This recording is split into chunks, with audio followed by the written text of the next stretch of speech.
بسم الله الرحمن الرحيم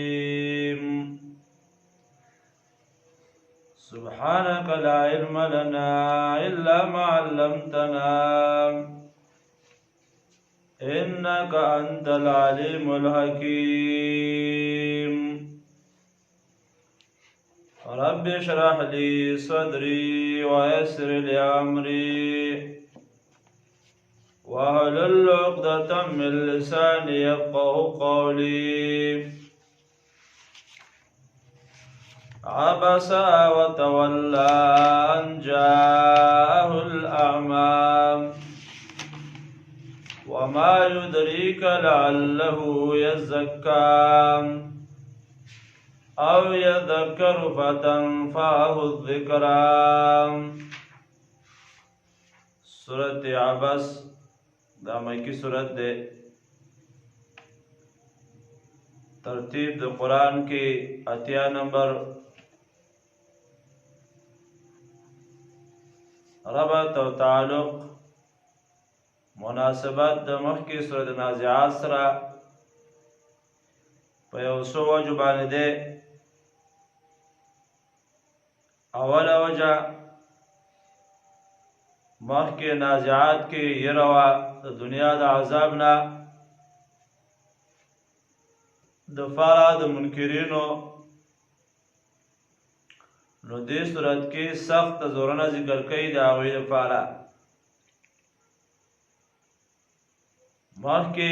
دویمه وجه دا ده، هغه صورت کې ذکر وشو د دوه فریقینو، نو دې صورت کې فرق ذکر کوي په اعتبار د فائدې اخیستو د قرآن نه او ضد کول د هغوی. درېیمه وجه علما دا ذکر کوي، مخکې صورت کې نوم د قیامت الطامة الکبرى هغه ذکر و چې د هغې اثر په ژبه او په ټول بدن باندې، نو دې صورت کې یو بل نوم د قیامت ذکر کوي چې هغې ته وایي الصاخة الکبرى، چې د هغې اثر په غوږونو باندې کېږي. علما ذکر کوي مقصد د صورت اثبات د فرق په منځ د دوه فریقینو کې په آخرت کې چې هغه فرق اثر به د دوی په مخونو باندې ښکاره شي، ځکه چې دنیا کې د دوی فرق و په باره د قرآن کې، او دارنګ ذکر کوي هغه فرار د یو بل نه په آخرت کې، ځکه په دنیا کې دوی د حقوق د یو بل ضایع کړي او د یو بل حقونه نه ادا کړي. بسم الله الرحمن الرحیم. مدد غواړو د الله نه په شروع کولو کې چې عام مهربان دی او خاص رحم کوونکی دی. عبسا خفش وتولى او مخې وګرځو ان جاءه الاعمى د دې وجنا چراغ تړوند. علما او مفسرین ذکر کوي دا آیتونه په دې کې اشاره ده واقع ته چې عبد الله بن ام مکتوم رضی الله عنه چې نبی صلی الله علیه وسلم مشغولو په دعوت کولو غټانو مشرکانو ته، په دې امید باندې چې کچره دې غټان د مشران ایمان راوړي او د دې په وجه باندې نور خلک هم اسلام قبول کوي او اسلام کې داخل شي. په دا وخت کې ابن ام مکتوم رضی الله عنه چې هغه پیدایشي رونو راغی او د نبی صلی الله علیه وسلم سره دیني خبرې شروع کړې. نو په هغې سره د هغې د هغه نبی صلی الله علیه وسلم په دعوت د مشرکان قطع شو، خبر توجه دې ته راواخته ده. نو نبی علیہ الصلوۃ والسلام په دې باندې خپش، مشرکان هم غوسه شو چې زمون خبره پرې کړې منځ کې، او دې فقیر اورون چې دی هغه دا خبره زمون کټ کړلې. نو د هغې په باره کې د آیتونه الله راولېږل. بیا علما وایي مفسرین چې بیا به کله نبي صلی الله علیه وسلم هغې ته ځای پرېښوده، چا پوښتنه وکړه چې یا رسول الله دا ولې؟ وی فيه عاتبني ربي، په دې کې ماته زما رب ماته ملامتیا او تنبیه راکړې ده ماته د دې په باره کې. دا واقع ته اشاره ده. وما يدريك او سس پوکړی تعالی لعله چې کېدې شي یزکا چې دې پاک شي، چې دې پاک شي او د ځان پاکي، او یذکرو یا نصیحت قبول کی، نو فتنفعه الذکر نو نفور کی دیتا نصیحت. یعنی تصفو اکڑی چه دا خلق دا مشران مشرکان دا با ایمان قبول کی او دا فائدہ والی. اما من استغنا هغه سوچې بے پروا کړی خپل ځان، دا مشرکان غټان دي. نو فانت له تصدى نو ته هغه ته ورمخکې کېږې. تعرض بالاقبال ته هغې ته ورمخکې کېږې او سوچ په طلب کې دی نو د هغې نه مخ اړئ. وما عليك الا يزكى او نشتا پتا باندې څه ګناه چې دا پاک نشي، چې پاک نشي دا کای راوړي او که ایمان دا نه وړي پتا باندې څه بوج نشته دی. ستا په ذمه باندې بیان دی، ستا په ذمه باندې دعوت دی، او که وی منله نو فائدې او خیر خپل جوړی کې غورځېږي، کوی نه منه نو جهنم لوی دی. واما من جاءك يسعى هغه څوک چې راغی تا ته او منډې وهي، یسعى زاد المسیر وی یمشي چې راځي، دا چې بس منډې والا ور روانو معنا یسعى کوشش یې کو او ستا طرف ته طلب یې کو د هدایت او د علم. وهو یخشى او هغه یره کوي، هغه یره کوله یریږي. یو مقصد دا دی چې وهو یخشى دا یریدو د الله تعالی نه یره کوله او د علم طلب کې وتلی او علم زده کوو. دویم وهو یخشى او هغه یریدو د کافرانو نه چې تکلیف راونه رسوي. او دریم دا وهو یخشى او هغه یره کوله د په لاره کې د تلو نه چې کندې ته ونه غورځېږي او ټکرې را ټکرې ونه وهي زه کړلو که نه. نو یخشى نو فانت عنه تلهى نو ته د هغه نه غفلت کوې. کلا نه دی داسې کار، داسې خبره په کار نه ده. انها یقینا دا قرآن چې دی په دې کې ترغیب دی قرآن کریم ته، یعنې د زړه د عناد د وجې نه دا عنابت کوونکي نه مخ اړول نه دي په کار. یا کله په معنا د حقا سره دی او ها ضمیر راجع دی دې صورت ته یا قرآن کریم ته. ابن کثیر ویلی دی چې دې کې ما قبل خصلت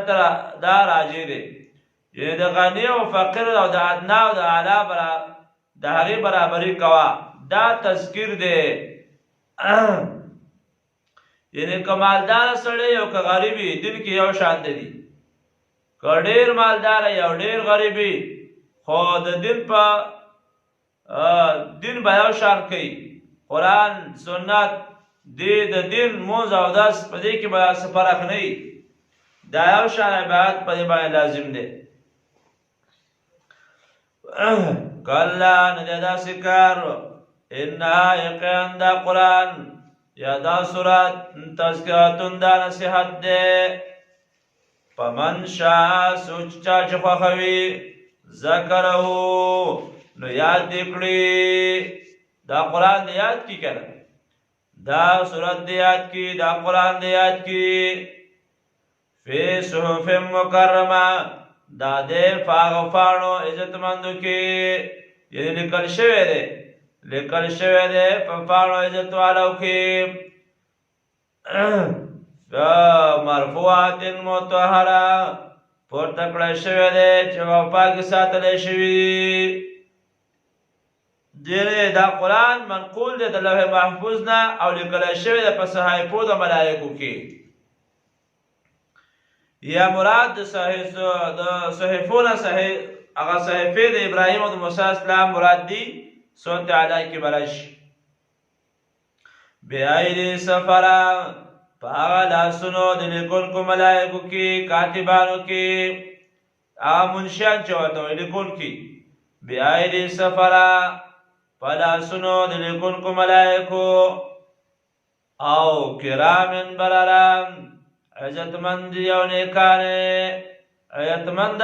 او نیکان دیجی فوری دا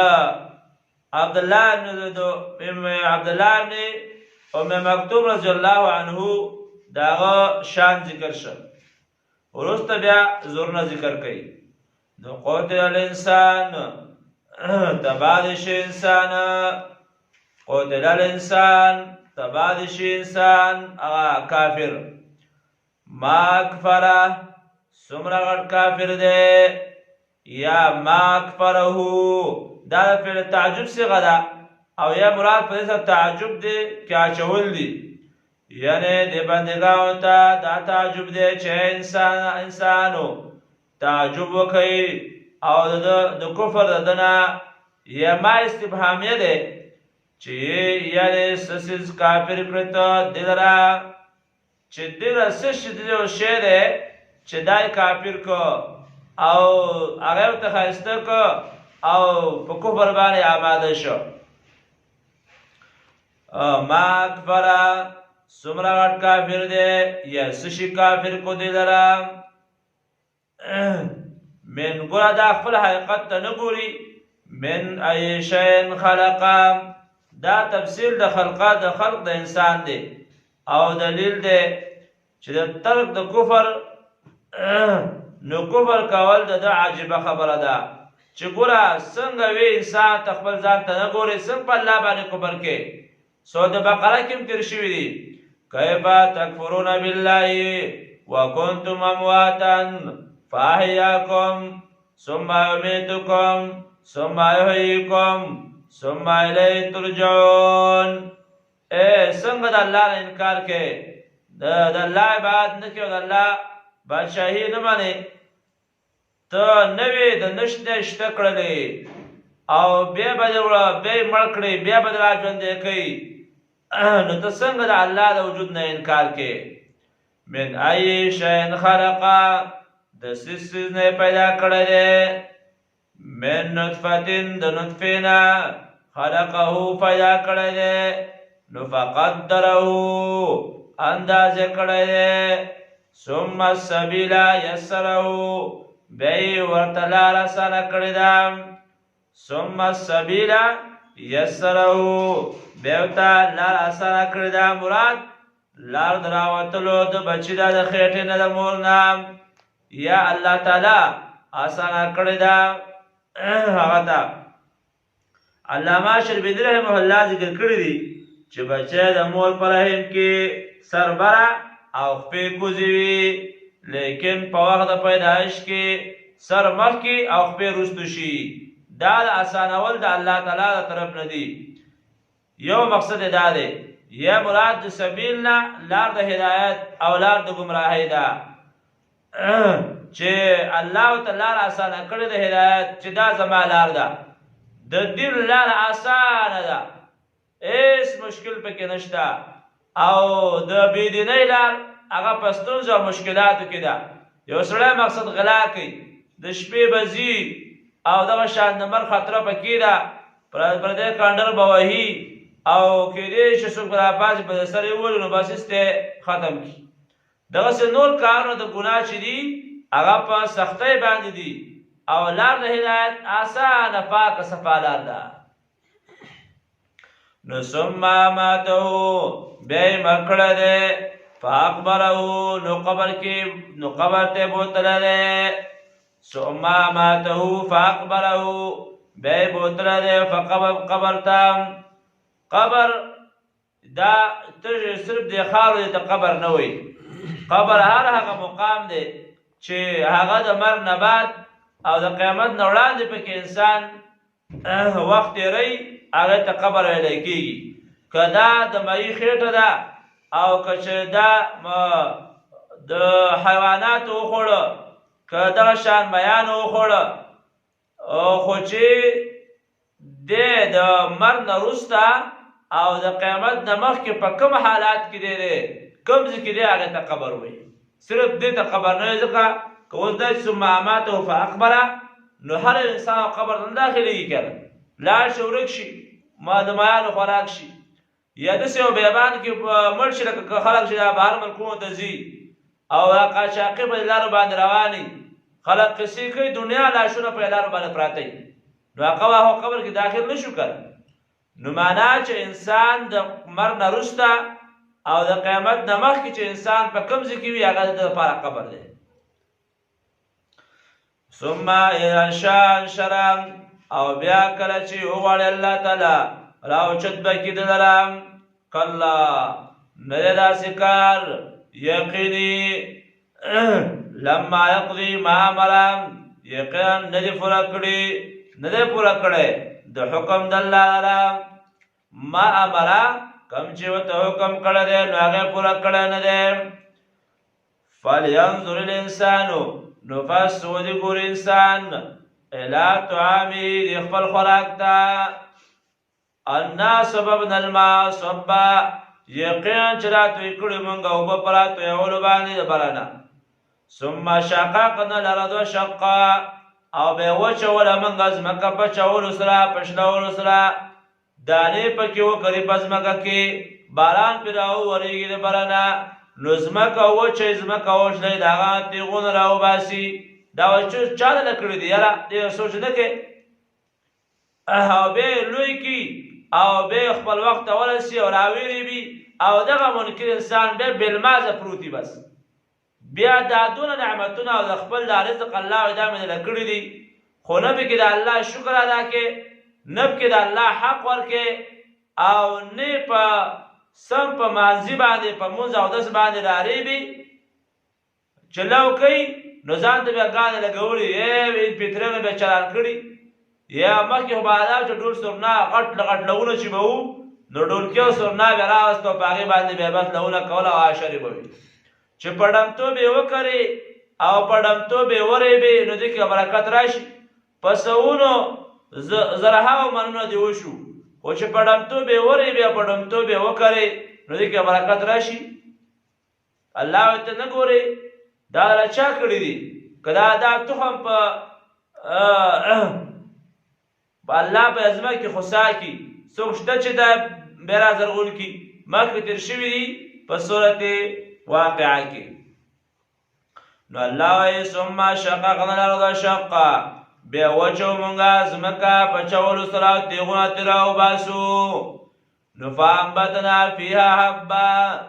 بیا رازرغون کړي مونږه په هغې کې دانې وعنبا او ګاګانې ته ګورې شولې پروړې چې کوم دی او دا الله د پیدا کړې دې مقام ته راورسوي که یو ګلی پې کړی وي نو یو دانه به راغونډه کړې وه بیا او بیا د هغې باوجود حق د الله نه ورکوي بیا پکې خلک بانې ګوري و یاره دې کې شلمه ده و یاره په دې کې کېږي او په دې کې نه کېږي او بیا یې وکړه وایي دا داسې د ټرکټر وشر ویوړه کله وایي دا د لوګرو ویوړه هغه اوشر ته بیا ملا ماتی الله دې بیا په قسمه قسم طریقو باندې والي نو حق د الله دا در ما رازرغون کړي دي زما حق ته نه ورکوي. وعنبا وانګور حبان دانې وعنبا وانګور وقضبا ترکاریانې وزیتونا وخونا ونخلا وکجوري وحدائق غلبا او هغه باغونه ګڼ وګوره ګڼ باغونه د میوجاتو قسمه قسم وفاکهة وحبا او میوي او ګیاګانې دا مې در راپورته کړي دي. متاع لکم فایدې دي ستاسو دپاره ولانعامکم او دپاره د څاروو ستاسو دانې ستاسو په کار او هغه نور بوس یا پروړې نور ټانټې وغیره دا څاروو خوراک. فاذا جاءت الصاخه هر کله چې راشي هغه غوږونه کړونکې هغه چغه غوږونه کړونکې. یوم یفر دینا دویمه شپېلۍ مراد ده. یوم یفر المرء من اخیه په ورځ باندې به تښتي هر سړی د خپل ورور نه و امه او د مور نه و ابيه د پلار نه و صاحبته او د خپل ښځې نه و بني او د خپلو زامنو نه. لکل امرئ دپاره د هر یو سړي منهم د دوی نه یومئذ په د ورځ باندې شانون یو فکر دی یو حالت دی یغني چې مشغوله کړی به دی د یو بل نه داسې حالات به چې د یو بل ته به قطع نشي. حدیث ابن عباس رضی الله عنه کې مرفوع روایت دی چې نبی صلی الله علیه وسلم وفرمایل چې خلق به راشي حفاتا عراتا غرلا ناسونه به وي خپیاوله به وي او دغه شان لغړ به وي. نو مور به وي ام المؤمنین رضی الله عنها عایشه رضی الله عنها پوښتنه وکړه یا رسول الله چې دا خلق به دغسې په لغړ به وي او دغه په خپو باندې به پایزار نه او بالکل لغړ به وي ناسنته به وي او ښځې او نر دواړه. نو دا به د یو بل عورتونو ته نه ګوري. نبی صلی الله علیه وسلم ورته د آیت ویلې چې ډېره سخته ورځ ده یومئذ شأن یغنیه. داسې یو حال دی چې یو به یې د بل نه مې پروا کړی. دا ورځ زموږ یاده ده د عوامو خواصو بالکل بس د دې نه بې پروا چې وخوره او وڅکه او بس ګرځه چې مړ شوې لاړې هغه د مشرکانو غوندې عقیدې دي زموږ چې بس خاورې سره خاورې شي نه بیا حساب کتاب شته او راجمع کېدل شته بس بیا مزید نه. شأن یغنیه یو حالت دی چې بې پروا کړی به وي. وجوهن ځینې مخونه هغه فرق د انسانانو وجوهن ځینې مخونه یومئذ په دغه ورځ باندې مسفرتون رڼا کوونکې به وي ضاحکة خندا به کوي او مستبشره خوشحاله به وي ایمان والا. ووجوهن او ځینې مخونه یومئذ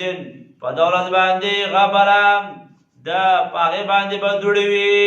غبار به وي دوړې به وي ترهقها قطره چې پټ کړي به یې هغې لره هغه توروالي. دا به څوک یاره وایي اولئک هم الکفرة الفجره دا کسان هم دي کافران او دوی نافرمان د الله تعالی کافر د عقیدې او فجره هغه نافرمان د اعمالو یا کافر دی د حقوق الله او فجره نافرمان دی د حقوق العبادو. نو سورت عبس کې مقصد داو چې فرق په منځ کسان انسانانو کې ځینې هغه خلک دي چې هغه به خوشحاله وي ایماندار او ځینې هغه خلک به چې د هغې مخونه به تور وي څوک دي کافران او فاجران. سبحانك اللهم وبحمدك أشهد أن لا إله إلا أنت أستغفرك وأتوب إليك. اللهم إني أسألك علما نافعا ورزقا طيبا وعملا متقبلا. اللهم إني أسألك الهدى والتقى والعفاف والغنى. رب زدني علما رب زدني علما. صلى الله عليه وسلم.